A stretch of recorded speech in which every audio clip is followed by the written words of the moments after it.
Every evening on my way home from work, the same gray sedan waited at the same intersection. At first, I didn't think much of it. People wait at intersections all the time. Someone could have been waiting for a friend, a family member, a call, anything. But after the fifth night, I started noticing the driver.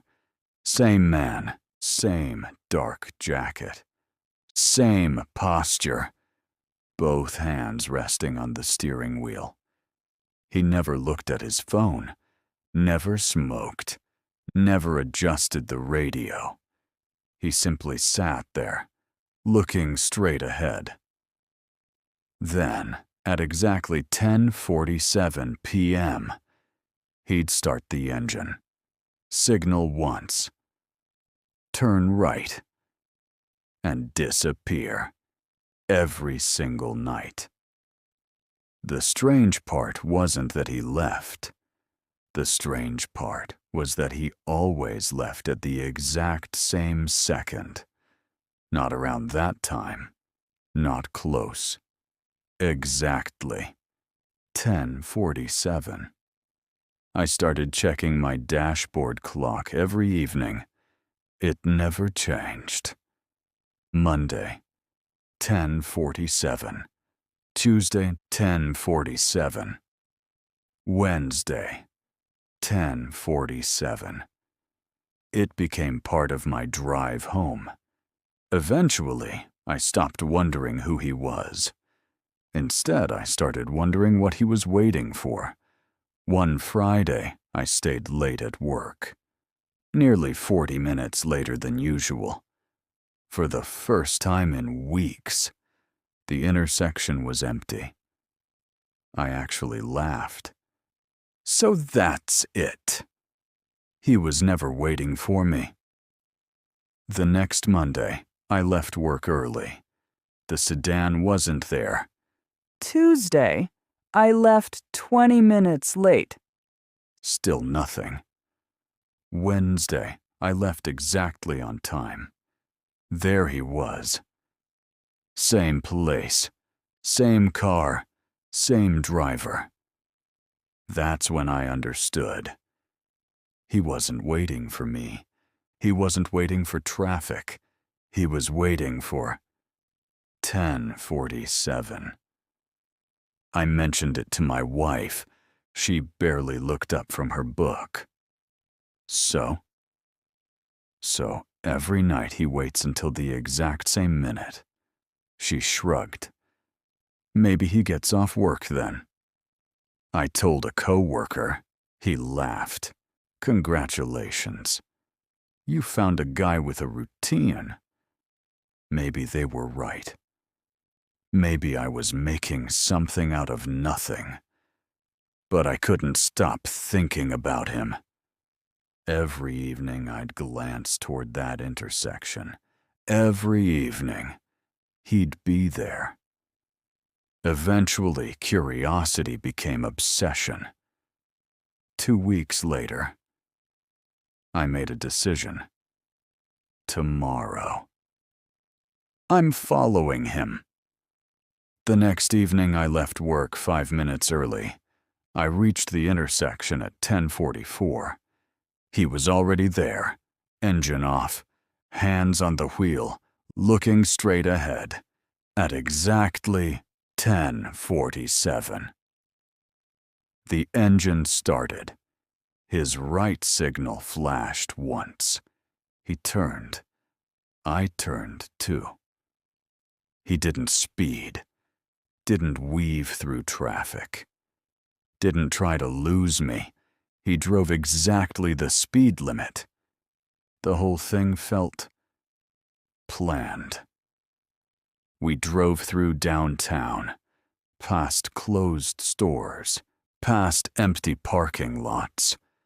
Neither of us said anything. After about 90 seconds, his brake lights came on. He pulled onto the shoulder. I stopped 20 feet behind him. Neither of us got out. The engine stayed running for nearly a minute. Nothing happened. Then, his driver's window slowly rolled down. He never turned around, never looked at me. He simply spoke. Go home. His voice was calm, not angry, not threatening, just certain. I didn't move. I wanted answers. Instead, I rolled my own window down. What do you want? No response. Why are you sitting at that intersection every night? Still nothing. I was about to get out of my car when he spoke again. If you keep following me. He paused. You'll stop looking at the wrong car. The sentence didn't even make sense. The wrong car. No answer. Just silence. I looked through my windshield. Nothing unusual. I checked both mirrors. Empty road. No headlights, no traffic. When I looked back toward the sedan, the window was already closed. A few seconds later, His brake lights turned off. He drove away. Not fast, not dramatically, just away. I sat there for another minute before heading home. That night, I barely slept. I replayed the conversation over and over. The wrong car. What was that supposed to mean? The next evening, I almost followed him again. Almost. But when I reached the intersection, I remembered the way he'd said it.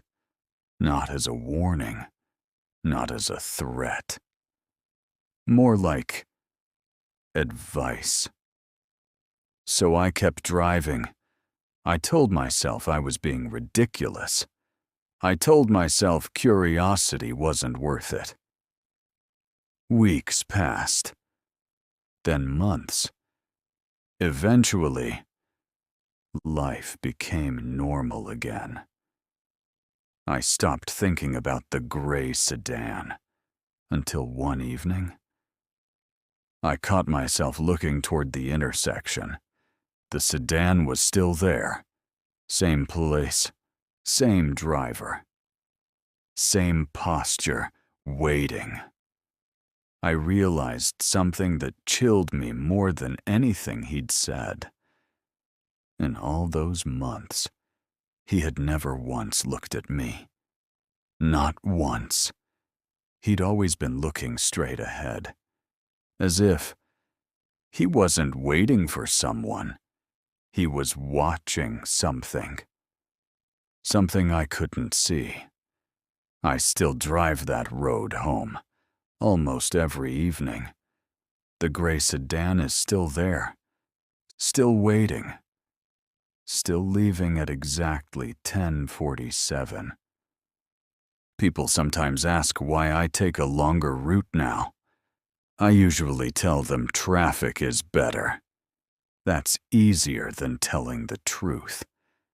Because the truth is, I never followed him again. And I never will. Not because I think he was dangerous. Not because I think he was lying. But because every time I remember his last words, I find myself checking my mirrors, just for a second, wondering if I ever figured out which car he meant.